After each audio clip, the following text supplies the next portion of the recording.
Alright, y'all. What's up? Your boy is back. I know it's been a hot minute, but hey, I got no excuses. I've been slacking, but hey, I'm back. And without further ado, let's get it started. So, tonight, our topic is talking about balancing between online dating and real life dating, as in person. Perhaps you may not be a fan of cold approaching, but hey, you can certainly work on your rapport, your real life social skills, your charisma, the way you present yourself. That certainly helps in all aspects of life. Not necessarily just dating, trying to seduce the opposite sex or whatever floats your boat. It certainly helps in gathering attention, having people respect you, the way you present yourself, as I've said, the way you walk, your posture, the clothes you put on. They all matter in presenting your package to the best of your own abilities. So what I'm trying to get at here is, personally, as I've put more effort in building up my social skills, putting more emphasis on my daily interactions, whether it be people at work or out in public. I put more effort in presenting myself, displaying myself, asserting myself, as in, let's say I'm buying something, buying some food. I'm at the cash register. Of course, I could easily have said nothing. Have them check out the food, pay for it, and go about my day. But I take the time, that extra, it's not even taking an extra time because you're already there. But put some effort in. Open your mouth. Say some nice words. You never know. It can make someone's day. And they'll remember you. Trust me, they do. Because I've been keeping tabs. It's not a manipulation tactic, but your boy always keeps track of what he does. And these people you see often, at least for me, at the cafeteria, I say some nice words. Hey, I like your clothes today. Nice shoes. Hey, how you doing? Good to see you again. These kind words, they may mean nothing to you. But for these people who have the mundane task of just checking out, scanning out food, receiving your payment, and having you go about your way, oh yeah, it breaks things up. A little bit helps. Every little bit counts. So I realize as I value these in-person interactions more, naturally, you start putting to the wayside these online dating interactions. They don't take up as much space in your real estate in your brain. Because at the end of the day, it's just talking, just texting. It's about as inorganic as it gets. Like I said in a previous vid, you're lacking the visual component, the auditory, even the olfactory, your senses. Taste may even play a part when you're sharing a meal with somebody. Everything plays a part. And when it's relegated to just you looking at some pics, which may as well even be catfishes, you never know. And then, of course, we have just staring at some text on the screen. How lifeless is that? So naturally, you put less emphasis on that.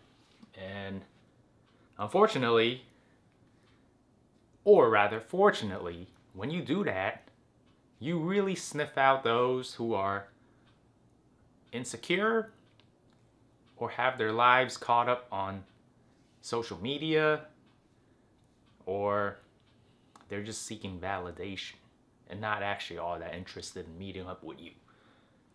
For example,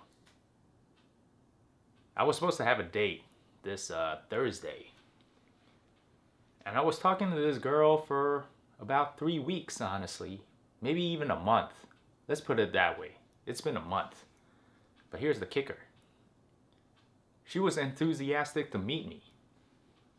The first time we set up a date, She wanted to move it to a day earlier. I said I was busy that day. Of course, I didn't want to cancel. I actually had plans with my friends. She canceled hers to make room for me for another day, if that makes sense. She already had her own plans that she decided to go for and cancel with me. So why would I cancel my plans with my friends to cater to her? It doesn't make sense. So of course I go, nah, sorry, no can do. So we try again for the following week. I guess it was raining, so we didn't do it. Tried again for another week. Well, turns out she was coming from home, so she was about an hour away. So that was a bust. Okay then, fast forward to this week. Thursday. We were having laughs about it. We were saying, hey, rain, hail, volcanic eruption, earthquake, natural disaster, no matter what it is, we're making it happen. And she even said, okay, we're gonna power through it. Well, guess what? By power through it, it means standing me up. She was nowhere to be found, nowhere to be heard from. Granted, I didn't speak to her for 5 days, but hey, when someone tells you we're gonna power through it no matter what, and I say, confirm, green light, you got it.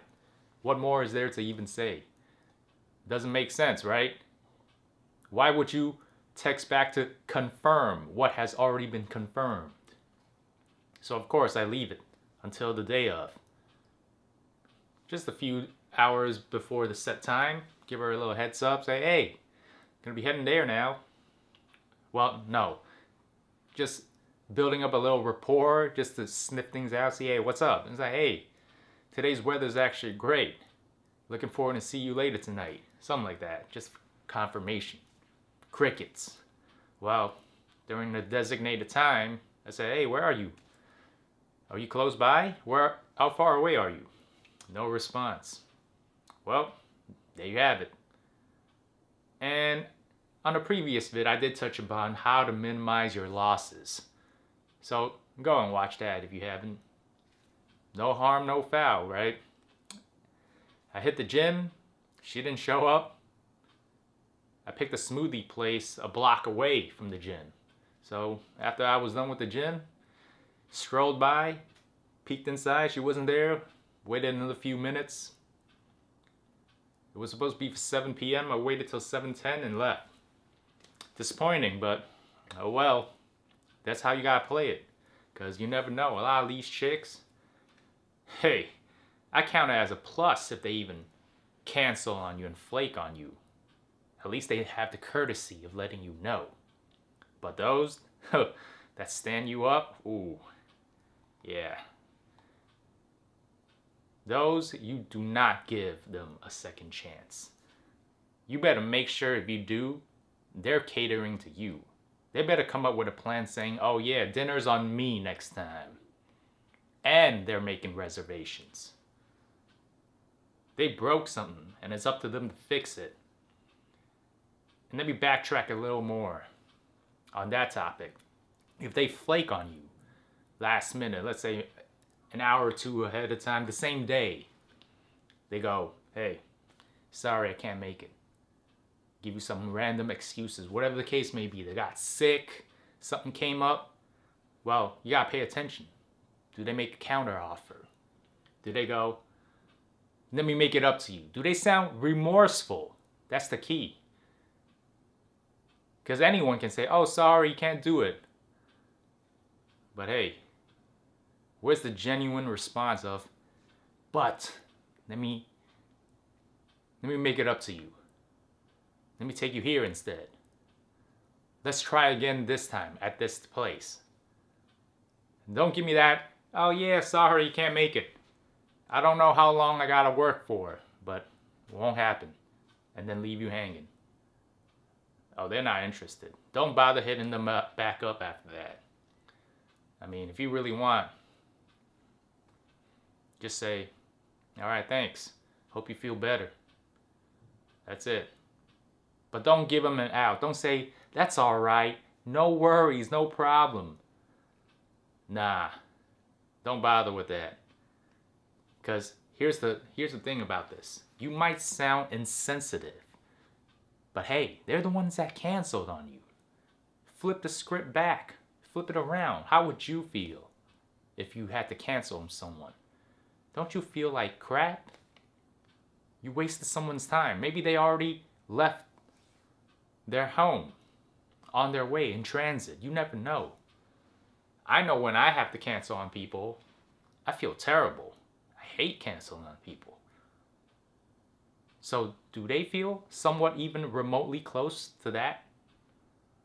If it doesn't feel like it, best believe, oh no, they don't care. It's just a lame excuse because they found someone else better. Something else better to do. But I went on a tangent. Shifting focus back, of course, I was saying, you put in more effort on one aspect, naturally, when it's a similar category that coincides with each other, the other will go down. So when it comes to dating or interacting with people, you put more emphasis on real life, then the online will naturally go down. Which also works in your favor because it weeds out the time wasters. You don't want to put in all that effort, keep up with them, do text daily, going like good morning, good night, all that just for wasted effort when they stand you up like this? Of course not. So the less effort you put in, the better. Because once you set up the date and you let it go, people who are not that interested in you or just there to get that dopamine hit, that attention-seeking behavior, oh, those are gonna dip immediately. Just go find someone else. Let someone else take out the trash when they already removed you from their presence. It's a win-win situation right there. So that's pretty much it for tonight. I know I went off on a wild tangent, but hey, your boy is back. And let me tell you what, I'll see you guys tomorrow. Peace.